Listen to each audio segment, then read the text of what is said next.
আসসালামু আলাইকুম। আমাদের জীবনে বাবা মা হচ্ছে বটগাছের মতো।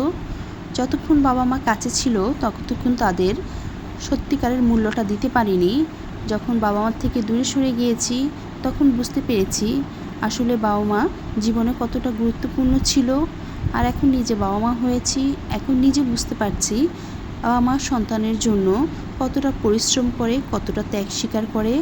আসলে এটা আমাদের স্বভাব যে আমরা দাঁত থাকতে দাঁতের মর্যাদা বুঝি না। তাই সবাইকে অনুরোধ করব, যাদের বাবা মা জীবিত আছে অবশ্যই সকলে বাবা মার সেবা করুন, খোঁজখবর নিন এবং তাদের সাথে সময় কাটান। কারণ তারা চলে গেলে সারা জীবন আফসোসই করবেন আর কখনোই তাদের ফেরত পাবেন না। অসংখ্য ধন্যবাদ আমার কথাগুলো ধৈর্য ধরে শোনার জন্য। সবার জন্য শুভকামনা রইল।